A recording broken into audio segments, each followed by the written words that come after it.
오늘 지금 사도 요한이 요한계시록 4장과 5장에서 하나님의 모습을, 하나님에 대해서 지금 소개하고 있어요. 그죠? 그러니까 사도 요한은 지금 하나님을 보고 있는 겁니다.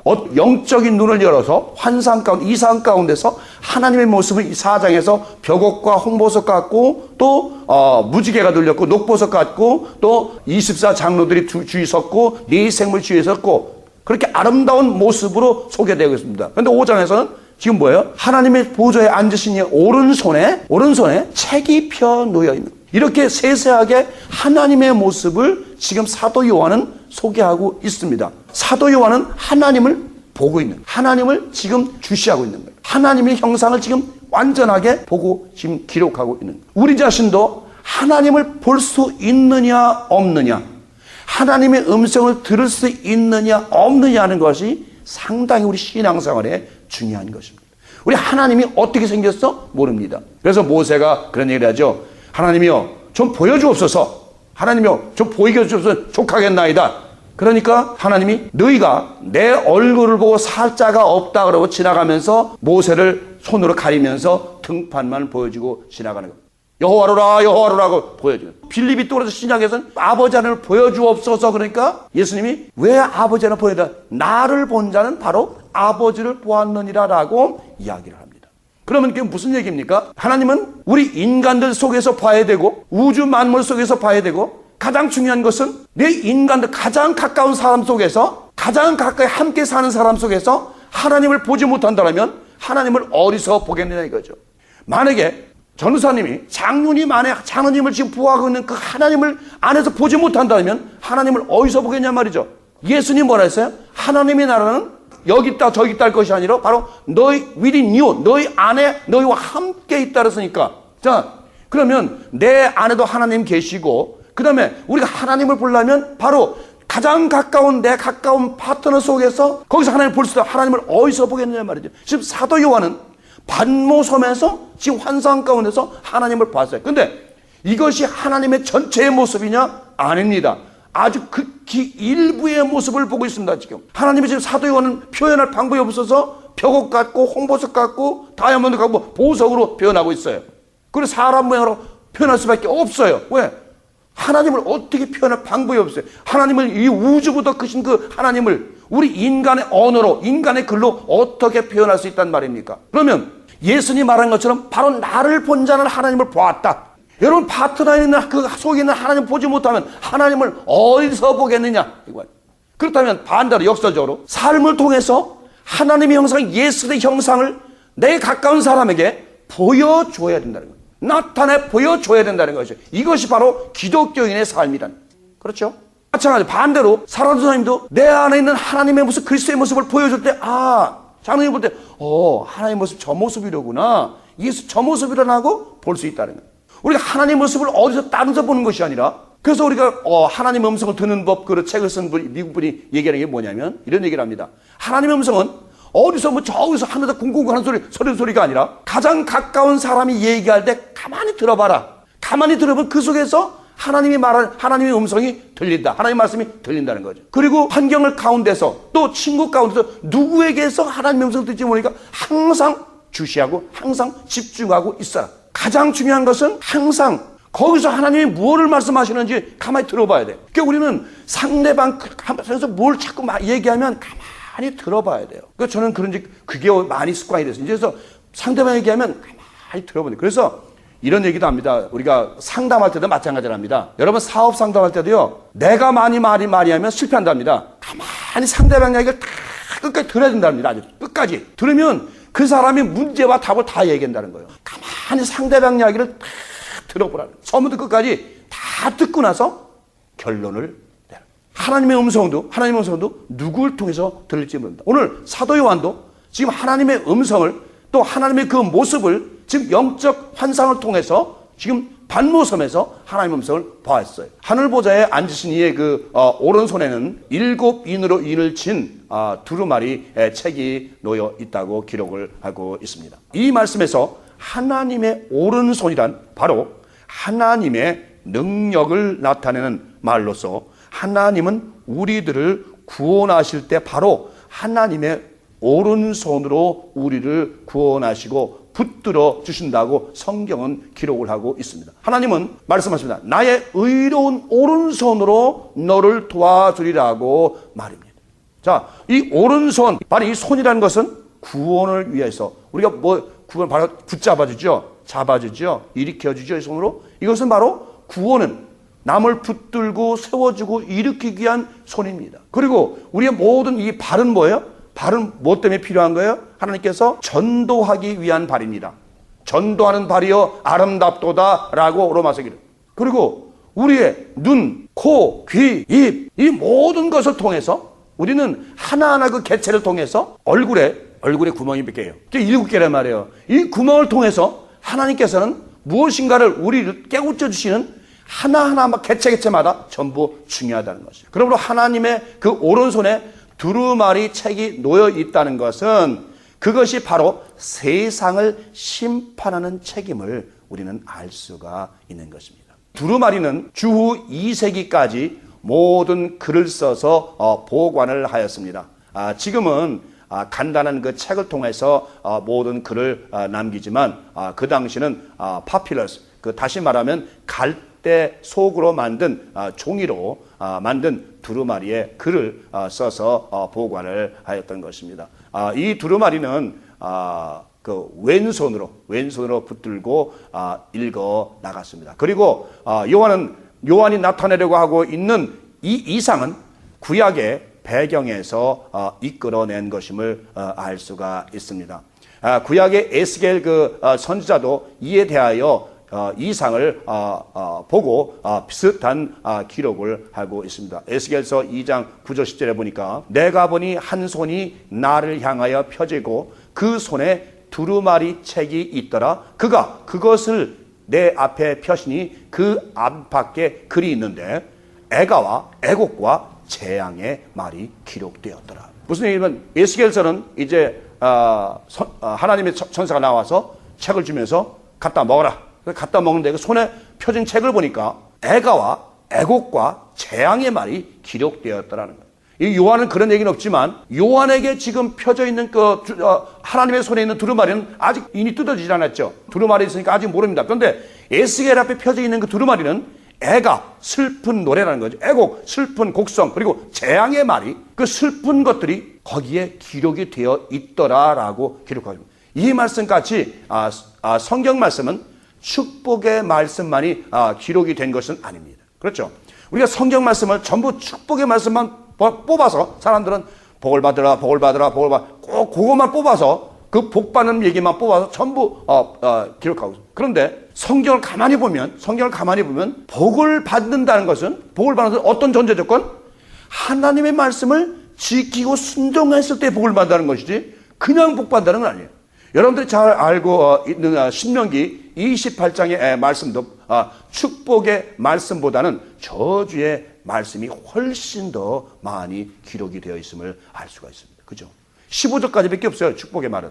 나머지 70까지 전부 저주의 말. 하나님의 말씀을 지키고 순종하는 자는 축복을 받을 것이요. 그러나 그 말씀대로 살 않는 자들에게는 애가와 애곡과 재앙의 말씀이 그들의 삶을 지배하게 될 것입니다. 안 믿는 사람들한테 당신 살인하지 마, 간음하지 마, 도적질하지 마, 그리고 주일 성수해 이렇게 계속 얘기하면 그들이 어떻게 안 하죠. 이게 이런 거 난 못한다라고 당장 튀어나가죠. 근데 믿는 자들은, 하나님 믿는 자들은 그것이 재앙의 말이 아니라 축복의 말로 표현한다는 것입니다. 다음으로 이 두루마리는 7인으로 인봉이 되었다고 기록하고 있습니다. 그 당시 7인으로 봉해진 그 문서는 대개 유서이었습니다. 그리고 그 당시 로마법에 의하면 유서에 대한 7 증인들이 자기들의 도장으로 봉인하며 7사람 모두가 그 법정 대리인이 있을 때에 이외에는 그 유서를 열 수가 없었습니다. 그러므로 그 두루마리는, 하나님의 두루마리는 하나님의 유서요, 하나님의 계약의 이행이며 그리고 세상일의 마지막 경고의 메시지인 것입니다. 7인으로 봉해졌다는 것은 아무나 이 두루마리를 펴거나 보거나 읽을 수 없다는 것을 증명해 주는 말씀인 것입니다. 오직 하나님의 대리인만이 그 인봉을 뜰 수가 있다는 말씀인 것입니다. 그리고 일곱 봉인이라는 것은 엄격한 비밀이라는 것을 나타냅니다. 두루마리의 그 내용이 너무나도 은밀한 것이기 때문에 하나님만이 알 수 있고 인간의 눈으로서는, 판단으로서는 알 수가 없는 것입니다. 우리 주님의 무덤도 여러분 일곱 인으로 인봉이 된 것을 외경 베드로서에서는 발견됩니다. 이는 그 무덤을 아무나 열 수 없도록 인을 쳤다는 것입니다. 권리가 없는 사람은 절대로 그 무덤을 열 수가 없도록 만들어 놓은 것입니다. 이와 같이 하나님의 손 안에 있는 두루마리 역시 하나님과 그가 택하신 사람 외에는 그 비밀을 알지 못하게 인봉한 것입니다. 오늘날 하나님의 말씀도 하나님이 특별히 영적인 눈을 뜨게 하여 지각을 열어준 자들만이 그 깊은 말씀을 깨달아 알 수 있는 것과 마찬가지인 것입니다. 저는 밤중에 전 성경을 많이 읽습니다. 얼마나 달콤한지, 얼마나 깊은 달콤한 말씀인지 정말 너무 좋아요. 그래서 저는 이 세상에 가장 축복이 뭐냐면 말씀을 깨달은 복을 주셨다는 것, 이 얼마나 큰 축복인지 몰라요. 옛날에 성경을 읽어도 이게 무슨 얘기인지 말씀인지 도대체가 알 수가 없어요. 대부분의 성도들은 성경 말씀을 보아도 그 눈이 감겨서 그에게는 마치 영원히 열지 못한 인봉된 책으로 보이게 되는 것입니다. 여기 하나님의 약속이요 계약의 말씀인 그 말씀이 믿음이 없는 사람들에게는 마치 인봉된 책으로 느껴지게 되는 것입니다. 여기 이사야서 29장 11절에 12절에 이렇게 잘 되어 있습니다. 그러므로 모든 묵시가 너희에게는 마치 봉한 책의 말이라. 그것을 유식한 자에게 주며 이르기를 그대에게 청하노니 이를 읽으라 하면 대답하여 가라되 봉하였으니 못하겠노라 할 것이요. 유식한데 지식 있는 자에게도 성경을 줬어요. 자, 이거 좀 읽고 나 좀 해석 좀 해줘. 나 좀 좀 깨닫게 좀 해줘. 지식 있는 자가 줬습니다. 그랬더니 지식 있는 자가 뭐야? 야, 봉하였어. 난 모르겠어. 이 성경 말씀 도대체가 난 무슨 뜻인지 알지 못하겠어. 내 지식으로 판단이 안 되고 깨달을 수가 없다. 봉하였다. 뭐야? 봉하였다는 것은 완전히 가려졌다는 얘기죠. 그래서 다니엘서 마지막에 그런 얘기죠. 다니엘이 이제 환상을 다 끝난 천사에게 내 주여 이 글들이 이 말씀들이 내가 기록을 했지만 이게 무슨 뜻인지 알지를 못하겠으니 해석을 좀 해주십시오. 그러니까 천사가 그럽니다. 다니엘아 가라. 이제 이 말씀이 사람의 왕래가 빨라질 때 이 말씀이 열리라. 그건 뭐예요? 오늘날 교통이 완전히 빨라지고 모든 사람이 바빠지고 급해질 때 그때서야 이 말씀이 다 하나님의 말씀이 전부 열리리라는 것이죠. 봉하였다는 것이요. 딱 덮였다는 거예요.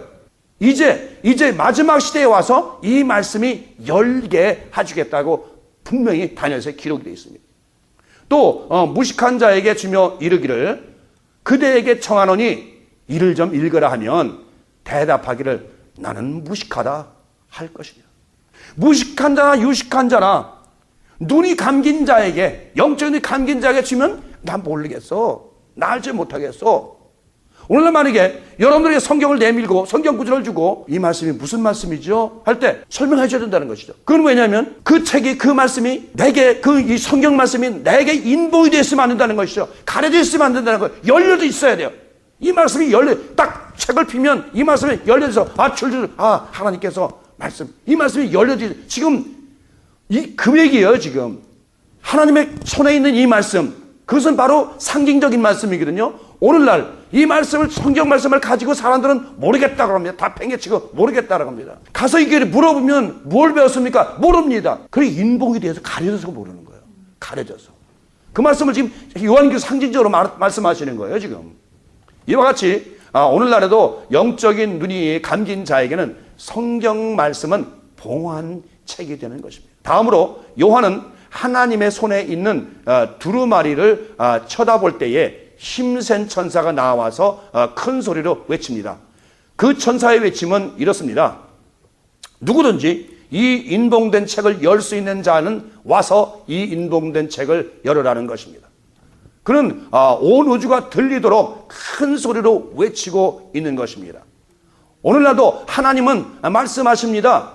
누구든지 이 하나님의 말씀을 열 수 있는 자는 열어서 그 말씀을 받으라. 그러면 하나님께서 모든 비밀을 그에게 알려주시라고 말입니다. 천사는 그에게 큰 소리로 누구든지 하늘 위에 있는 자나 땅 위에 있는 자나 땅 아래 있는 자 모든 자들은 와서 누구든지 이 인봉된 책을 좀 열어서 봐라. 그럽니다. 이 말씀 오늘날 너희들 모든 자들은 이 인봉된 하나님의 말씀을 이제 열어서 그 인봉을 떼어서 하나하나 떼어서 그 속에 있는 세계의 역사, 인간의 운명, 개인의 운명 모든 것을 그 안에 담겨져 있으니까 이제 열어서 다 끌어내라는 거죠. 그러나 대부분의 사람들은 그 하나님의 우렁찬 음성을 듣지 못하고 있습니다. 바로 이 책은 하나님의 모든 우주 만물에 대한 섭리의 책이요, 또한 세계 모든 사람들의 운명의 책이요, 마지막 날에 일어날 모든 역사를 기록하고 있으며 또한 모든 나라들의 역사를 기록해 놓은 책인 것입니다. 여러분, 성경이요, 우주 만물의 모든 우주 만물의 섭리, 개인의 운명 잘 보세요. 성경은요, 노아, 아브라함, 이삭, 야곱, 요셉, 이런 사람들을 왜 성경에 등장시켰을까요? 그 한 사람 한 사람의 운명은 다 다릅니다. 그런데 그 운명이 나의 운명과 비슷한 사람들이 그 안에 분명히 있습니다. 아시죠? 여러분 가운데는 그 성경의 인물을 하나하나 찾아보면 이 사람의 운명은 나의 운명과 비슷하네. 그걸 아직 못 찾아요. 사람들은요. 사람들은 왜 못 찾아요? 그런데 그 기록이 됐는데 불구하고 우리들은 운명이 아니라는 거예요. 또 나라 역사는 어떻습니까? 나라는 여러분 그 나라가 이스라엘 비롯한 거기 아스루, 바벨론, 에집트, 애굽 그렇죠? 그다음에 바벨론 현재 옛날에 현재 이락이죠? 그렇죠? 많은 나라들이 등장하죠. 로마, 페르시아, 이란 이런 나라들이 그 나라들이 그 역사가 쭉 기록되는데 어떻게 돼 있어요? 최고 세계를 제패한 나라, 오래 제패한 나라는 아스루죠. 그게 한 900년 됩니다. 900년 되고 나머지는 아마 로마가 한 600년 되고 그 다음에 바벨론은 짧습니다. 100년도 채 안 됩니다. 나머지는 200년, 100년 그렇습니다. 그렇다면 그것으로 뭘 알 수 있습니까? 오늘날 미국이 세계 제패하는 나이가 지금 230년 됐습니다. 그렇다면 미국이 세계 지배를 할 연수도 얼마 안 남았다는 것이 성경을 통해 보면 분명해집니다. 분명히 이것은 미국의 지금 세계 장자 노릇하는 것도 이젠 언제 좀 있으면 다른 나라로 넘어간다는 것이 성경을 통해 보면 분명히 판단이 역사가 나타나요. 그렇죠? 어느 한 나라가 영원토록 지배한 나라가 없단 말입니다. 하나님은 그렇게 안 만드세요. 그래서 성경을 보면 세계 역사도 알 수 있고 또 개인의 운명도 다 알 수 있어요. 여러분 개인의 운명이 얼마나 많이 나옵니까? 창세를 비롯해서 역대 상하는 얼마나 많이, 개인의 쭉 거기 보면 나와 비슷한 사람이 있습니다. 여러분 한번 찾아보세요. 그 인물 하나하나 읽어보면서 이 사람의 운명은 나와 같구나. 그러면 그 사람의 운명을 보면 참 재밌어요. 여러분 이 찾아보면요, 그거 찾아보면 자기 운명은 내가 어떻게든 그걸 나와 기록이 돼 있단 말이지. 근데 그거를 지금 못 찾고 있어요. 여자 중에 애 못 낳아가지고 옛날에 구박받은 여자들 많죠. 성경에 누가 나와요? 한나가 나오죠. 인물 중에서 저 같은 전 찾았어요. 제가 누군지. 전 누구 같으냐면 꼭 베드로 같은 놈이에요. 좋을 땐 좋아요. 좋을 땐 좋다가 갑자기 주여 그러시면 안 됩니다. 우리 버리고 가시면 안 돼요. 그리고 금방 주님이 떠나면 금방 썰어 넘어져요. 그리고 보세요. 예수님이 떠나니까 베드로가 뭐라 그랬어요? 자, 우리 이제 고기나 잡으러 가자야. 제가 바로 베드로더라고요. 하나님께서 그래서 피로 베드로를 져줬구나 하는 생각을 해요. 그래서 저는 다행한 것은 뭐냐면 그래도 주님께서 저를 붙잡고 끝까지 따라오셔서 잡으세요. 베드로가 마지막에 어떻게 죽었어요? 성에 잡혀 들어갔어요. 갔는데 이제 죽이려고 그러니까 도망가요. 성에 도망 나와요. 막 도망 나오니까 부활하신 예수님이 딱 나타나는 거예요. 그러니까 주님 어쩐 일이십니까? 그러니까 야, 네가 십자가를 치지 않으려는데 내가 대신 지어야지 어떡하냐? 그러니까 거기서 또 깨닫고 가서 어떻게 합니까? 나는 십자가 차에도 거꾸로 십자가 매다 죽잖아요. 그러니까 베드로는 그렇게 주님의 속을 썩인 사람이에요. 이렇게 그럴 때마다 주님이 나타나서 너 그러면 되냐? 책망하십니다. 그래도 주님은 베드로를 사랑하셨습니다. 여러분 그렇게 여러분 인물 하나하나를 찾아보세요. 나는 나는 그러면 결국은 나의 운명은 결국은 결정이 됐어요. 저는 압니다. 나도 어떻게 죽겠구나 하는 것을 저도 대충 합니다. 그러니까 저는 자주 넘어져요, 저도. 그런데 주님이 또 이렇게 세워요. 자, 일어나. 일어나, 이 자식아. 또 이렇게 세워요. 또 가다 보면 또 넘어져요. 이렇게 해서 일어나, 이 자식아. 어떤 사람은 또 이삭 같은 사람이 있어요. 그죠? 아주 순탄한 사람이 있어요. 그죠? 세상 살면서 순탄한 신앙생활 하는 사람이 있어요. 이삭이 어떻어요? 아주 순탄한 신앙생활 하는 사람이에요, 그 사람은. 근데 왜 그렇게 됐어요? 그 사람은 어렸을 때 이미 큰 환난을 당한 사람이에요. 아브라함이 17 정도 된 이삭을 갖다가 붙잡아서 묶어서 장작불에 넣고 죽이려고 할 때 이삭이 그거 노인네 못 이겨요? 이길 수 있어요, 얼마든지. 100살로 노인네, 아버지 미쳤어요, 나 안 해요. 그러고 나오면 그만 아니에요.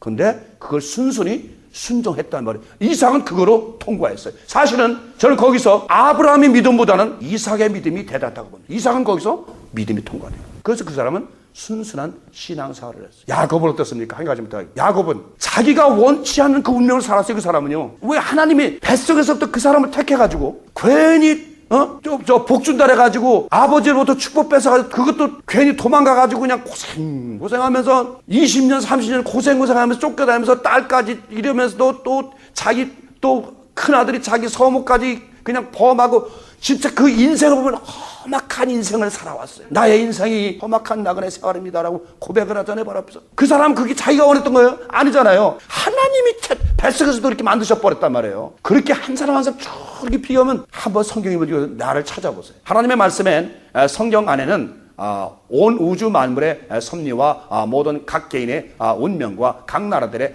운명이 기록이 되어 있는 것을 여러분들은 아셔야 할 것입니다. 우리는 잘 읽을 수 없는 에녹스에 의하면 천사장 그 우리엘이 하늘에서 에녹에게 말을 하기를, 에녹이여 저 하늘의 서판에 쓰여 있는 것을 보라. 그리고 그 위에 쓰여 있는 것을 읽어보라. 그리고 모든 사건 하나하나를 표시하라고 천사장은 에녹에게 말을 하는 장면이 기록이 되어 있습니다. 다음에 에녹이 말을 합니다. 나는 하늘의 서판이 있는 모든 것을 보았고 그 위에 써 있는 것을 모두 읽고 모든 것을 깨달았고 장차, 잘 보세요. 장차 지구의 먼 훗날에 지구에 올 모든 사람과 그 자손들의 행위에 대하여 읽었습니다. 에녹은 그 하늘에 올라가서 그 모든 것들을 인간의 개인 운명의 자손들의 모든 앞으로 올 지구의 모든 자손들을 다 읽어봤다. 그래서 에녹서가 원래가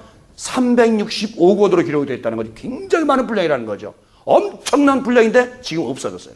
근데 유대인들은 이 에녹서를 굉장히 중요시 여깁니다. 근데 우리 기독교는 에녹서를 제외시켰어요. 근데 지금은 많은 분들이 이제 외경중에서도 이 에녹서, 그 다음에 바룩서, 이런 걸 많이 봅니다. 같은 에녹서 다른 곳에서는 에녹은 하나님의 보호자 위에 있는 낮의 수령의 이상을 보았는데 생물의 책들이 그 앞에 열렸다. 그 하나님 보호자 앞에 각 생물에 대한 책들도 켜 있는 것을 에녹은 보았다. 또 에녹은 말하기를 주께서 내게 보이셨고 알리셨으며 내가 그 하늘의 서판에 뭐예요? 하늘의 칠판 같은 거, 하늘의 큰 판이 쓰여 있는 거죠. 읽어보았기 때문에 거룩한 자들의 비밀을 알고 있다고 진술하고 있어요. 거룩한 자들. 다시 말하면 하나님의 자녀들, 하나님의 종들의 모든 비밀들을 이미 에녹은 알고 있었습니다. 그는 하늘의 서판에서 장차 일어날 모든 역사를 보았습니다. 이 말씀에서 하나님의 앞에는 장차 일어날 모든 개인과 나라들의 역사가 이미 하늘의 어딘가에 기록이 되어 있다는 것입니다. 천사가 앞으로 나오라고 해도 아무도 나오는 사람이 없었습니다. 왜냐하면 천사가 나오라고 합니다. 자, 나오라! 읽을 사람, 이 인복을 필 사람 나오라니까 하늘에도 땅에도 땅 아래에도 아무도 그 인봉된 책을 열 자가 없었다고 기록을 하고 있습니다. 그러므로 요한은 엎드려 통곡하며 울기 시작을 했습니다. 그가 울기 시작한 데는 두 가지 이유가 있습니다. 천사가 말하기를 이후에 될 일을 네게 보이리라 한 약속이 그냥 흘러가려고 하고 있기 때문인 것입니다. 아무도 그 인봉을 열 자가 없으면 그 약속은 이루어질 수가 없기 때문인 것입니다. 또한 요한이 생각하기를 이 세상에는 아무도 그 인봉된 책을 열 자가 없을 것 같이 생각이 되었습니다. 왜냐하면 이 세상은 죄악으로 가득 차 있기 때문에 누가 감히 그 인봉된 책을 읽는단 말입니까? 하고 그는 막막하기만 했던 것입니다. 요한은 또한 생각을 했습니다. 하나님께서 그 비밀을 하나님의 종에게 보이지 않고는 결코 이루지 아니할 것이라고 말입니다. 그러나 지금 요한이 보는 데는 아무도 천사의 말에 화답하는 사람이 없었던 것입니다. 오늘날도 맞아요. 자, 누가 좀 나를 위해서 이 성경이 좀 해석할 사람 없습니까? 누가 나에게 이 성경 말씀 좀 가르쳐 줄 사람 없습니까? 하고 할 때에 자신 있게 나와서 그래 내가 가르쳐 줄게 하고 할 사람이 얼마나 있겠습니까? 오늘날도 대부분의 사람들은 하나님의 음성을 듣지 못하고 살고 있습니다. 왜냐하면 하나님과 너무 멀리 떨어져 살기 때문에 하나님의 그 크신 음성을 들을 수가 없는 것입니다. 하나님과 멀리 떨어진 음성을 들을 수가 없어요.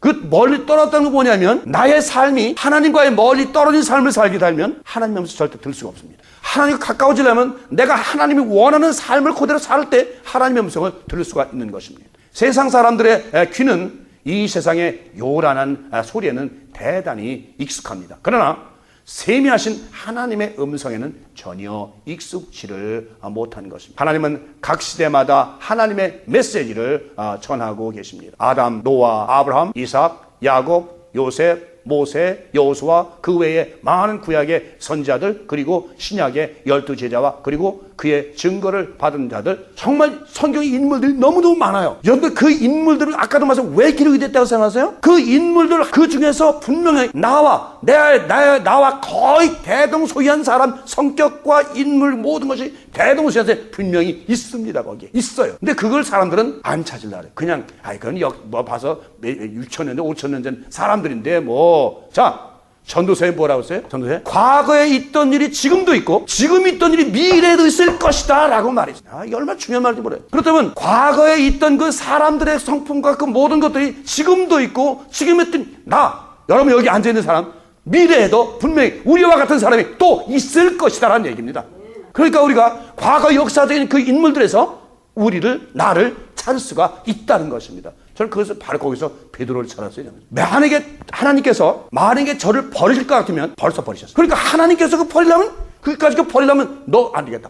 버릴 수 있어요. 근데 하나님은 가만히 기다리신 거예요. 그래 해봐. 하나님께서는요 끝까지 찾아오시는 거예요. 제가 그렇게 하나님을 버리고 조금 좋을 때는 신앙처럼 좋게 하다가 조금 되면 확 돌아가고 그러나 하나님께서는 저도 쓸모가 있어 이렇게 하나님의 종을 만드셔서 선포하게 하셨어요. 그래서 마지막 판에 하나님께서 저를 그렇게 편하게 죽게 만들지 않으실 것입니다. 저는 압니다. 여러분들도 그 속에서 인물을 찾으시면 있어요. 자기를 희생하고 오직 남을 위해서 사는 사람들이 그 속에 인물 중에 많아요. 오늘 사도 요한이 이제 하늘에서 이상을 보면서 이제 두루마리 책 그 성경 말하는데 그 인분한테 떼일 사람이 없어요. 열 사람이 없어요. 오늘날도 성경을 주면서 자 이것 좀 해석해줘. 나 몰라. 여러분 가슴속에서도 여러분 심령 가운데서 성경이 인봉이 돼 있으면 안 됩니다. 열려 있어야 돼요. 그 두루마리가 활짝 열려서 그 글이 하나님 말씀의 글이 내 마음판에 심령의 판에 새겨져야 돼요. 여러분의 심령판이 여러분의 마음판이 바로 서판이 돼. 하늘의 말씀의 그 서판이 돼야 돼요.